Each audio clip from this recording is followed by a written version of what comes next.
آزادی کی مختصر تعلیم پیش فرمائیں اور اس کے بعد عبدالرشید صاحب کی انشاءاللہ دعا ہوگی، مجلس ختم ہو جائے گی۔ اطمینان سے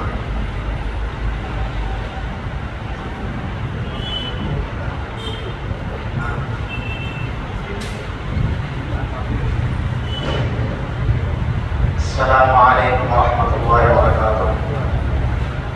الحمدللہ رب العالمین والصلاة والسلام علی سید الانام محمد وآلہ واصحابہ اجمعین، اما بعد، اعوذ باللہ من الشیطان الرجیم، یا ایھا الذین آمنوا اصبروا وصابروا ورابطوا واتقوا اللہ لعلکم تفلحون۔ صدق اللہ العظیم وصدق رسولہ النبی الکریم ونحن علی ذلک من الشاہدین والشاکرین۔ لمبا ہو گیا پروگرام ہمارے وہ لوگ معزز علماء کرام، مفتیان شہر، دارالقضاء مدرسہ دعوت القرآن کے ذمہ دار حضرت مولانا مفتی عبدالرحیم صاحب اور ان کے ساتھ ہمیشہ رہنے والے رفقاء اعظام، آپ سامعین کرام، اولا میں آپ حضرات کی خدمت میں جشن یوم آزادی کی مبارکباد پیش کرتا ہوں اور تحریک آزادی سے متعلق اس موقع پر تو بولنے کی ضرورت کسی معنی کر باقی نہ رہی۔ طلباء کرام نے بہت خوبصورت انداز میں، مؤثر انداز میں کئی زبانوں کے اندر اس کا تقریباً خلاصہ پیش کر دیا ہے جو اس وقت آپ اور میری ضرورت ہے۔ ویسے جیسے مفتی اظہر الدین صاحب قاسمی دامت برکاتہ نے فرمایا 200 سالہ تاریخ کو 10 منٹ میں سمیٹ نہیں سکتے ہیں۔ ہے کوئی مائیں کلام بولنے والا؟ 200 سالہ تاریخ کو 10 منٹ میں بول دے تو ناممکن ہے، جس کی شکایت مفتی فاروق صاحب نے بھی کی ہے۔ تو اس وقت تقریر اور بیان کا موقع نہیں ہے، ایک تو احساس اور آئندہ کے لیے کچھ گزارش کرنے کے لیے کھڑا ہونا ہے۔ جتنی باتیں ضروری تھیں طلباء کرام کی زبانی اور مفتی فاروق صاحب کی مبارک زبان سے بہت سی قیمتی باتیں آپ کے سامنے آئی ہیں۔ 2000 الفاظ یاد فرمائیں اس موقع پر۔ پہلی بات یہ ہے کہ جشن آزادی جو ہم منا رہے ہیں اس وقت، کہا جائے ہماری احساس کی کمی ہے، مستقبل کی سوچ کی کمی ہے۔ جشن آزادی منانے میں مسلمان چند سالوں پہلے بہت پیچھے تھا، اب بھی ہم پیچھے ہیں۔ یہ یاد رکھو، یہ تو خوشی منانے کا حق ہمیں ہے۔ اغیار کو، غیروں کو جو آج حکومت کے قابض ہے اور تحریک آزادی اور جشن آزادی کا جشن مناتے ہیں، یہ ہم مسلمانوں کی قربانیوں کی مرہون منت ہے۔ اگر پوری تاریخ جیسے مفتی فاروق صاحب آپ کو فرماتے رہے، غور کریں گے، ہندوستان کی آزادی مسلمانوں کے نام کے بغیر ہے ہی نہیں، اور مسلمانوں میں سے آپ مسلمان طبقہ میں اعلیٰ حضرات کو آپ لیتے چلے جائیں گے تو آخر میں یہ تاریخ اور آزادی ہمارے علماء کرام پر آ کے رکتی ہے۔ علماء میں سے بھی علماء دیوبند سب سے آگے ہیں، تحریک آزادی کے سر خیر ہے۔ وقال حضرت مولانا ابو الحسن علی علیہ الرحمہ دارالعلوم دیوبند کے تعارف و ترجمانی کرتے ہوئے انہوں نے ایک جگہ لکھا ہے، فرمایا اگر کوئی یہ کہتا ہے کہ دارالعلوم دیوبند ایک تعلیم گاہ، درس گاہ ہے، قرآن حدیث صرف پڑھانے کی جگہ ہے، تو دارالعلوم دیوبند کی شان ایک معنی اور گستاخی ہے اور اس کی صحیح ترجمانی نہیں ہے، بلکہ دارالعلوم دیوبند جہاں تعلیم گاہ ہے، درس گاہ ہے، وہی تحریک آزادی کے بہترین ٹریننگ سینٹر ہے۔ بڑے بڑے جو مجاہدین نکلے ہیں وہ دارالعلوم دیوبند کی گود ہی سے نکلے ہیں۔ اس لیے آپ اور ہم مسلمان اس بات کو یقینی طور پر جانیں اور دوسروں کو پیش کریں، ہندوستان کی آزادی اکثر و بیشتر جنگ کی تاریخ اور جنگ کے حالات، جتنی جنگیں لڑی گئی وغیرہ تمام چیزوں کا مطالعہ آپ کریں گے، مسلمانوں کے بنا آزادی کا تصور اور نقشہ مکمل نہیں ہو سکتا ہے۔ اور یاد رکھو میرے عزیز دوستو، کسی بھی میدان میں عام مسلمانوں کو لانے والا کوئی مسلمان نہیں ہوتا ہے، بلکہ کسی بھی میدان میں مسلمانوں کو جگانے والے، منظم طریقے سے لانے والے یہی علماء کرام ہوتے ہیں، پہلے بھی رہے، اب بھی ہیں، آئندہ بھی رہے۔ ہندوستان کی پوری دنیا کے اندر امت مسلمہ کی قیادت اور سیادت سنبھالنے والے یہی علماء کرام ہیں۔ اس لیے آپ حضرات علماء کرام کے قدر کو جانے اور پہچانے. ایک تو بات یہ ہے. دوسری بات میں بڑی ضرورت کے طور پر اور مستقبل میں آنے والے حالات کو دیکھ کر ادنا سی فراست کے طور پر آپ کو عرض کرتا ہوں. جیسا کہ مفتی فاروق صاحب نے فرمایا, تاریخ کو مٹایا جا رہا ہے, بدلا جا رہا ہے, مسخ کیا جا رہا ہے, بڑی بڑی ہستیوں کو ناموں کو نکالا جا رہا ہے. جو حضرات آج تو بہت زمانہ ترقی کر چکا ہے. انڈیا گیٹ پر فریڈم فائٹرز یعنی ہندوستان کی تاریخ میں آزادی میں حصہ لینے اور لڑنے والے جن کی تعداد وہاں لکھی ہے 95,300 ہے, 90 پر 5,300 ہے. آپ تمام ہندوستان کی قوموں میں سے کون کون سی قومیں, ہندو ہو, سکھ ہو, دلت وغیرہ, تمام کا حساب لگائیں گے. آج جو ہندو اپنے آپ کو سب سے اونچی ذات والے سمجھتے ہیں ان کی تعداد 00 ہے. 00 سمجھ رہے ہیں آپ؟ دائیں جانب دیکھو تو بھی 0 ہے, بائیں جانب دیکھو تو بھی 0 ہے. اسے میدان میں حصہ لینے والے نہیں ہیں. آگے بڑھتے رہو. تمام ان 90 پر 5,300 مجاہدین میں سے مسلمانوں کی تعداد کتنی کوئی بول سکتے ہیں؟ ان میں سے بتائے کوئی, ان میں سے نہیں. 61,390 پر 5 63,000 61,000 ہے.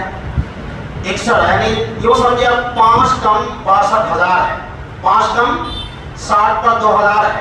آپ پڑھے لکھے ہیں, پرسنٹیج نکالو, فیصد نکالو تو تقریباً یہ 65% ہوتا ہے.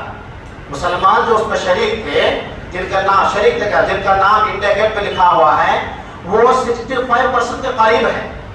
تو اگر یہ 65% تو اگر ہم مسلمان قوموں کے درمیان کے نام وغیرہ کو, علماء کرام کے نام, کے کردار, ان کی تحریک, ان کی جد و جہد اور ان کی قربانیوں کو پیش نہ کریں گے تو یاد رکھو ہم مسلمانوں کا حال وہ بنے گا جیسے ہمارا حال قرآن کے بارے میں, ہمارا حال تاریخ اسلام کے مطالعے کے بارے میں, ہمارا حال آقا مدنی محمد رسول اللہ صلی اللہ علیہ وسلم کی سیرت اور آپ کی زندگی کے بارے میں ہے.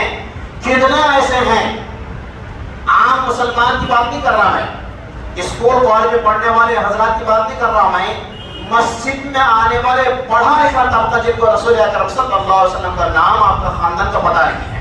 بات صحیح غلط ہے؟ اس لیے عزیز دوستوں سے گزارش کروں گا میری اس مثال کو غلط طریقے سے فٹ نہ کریں.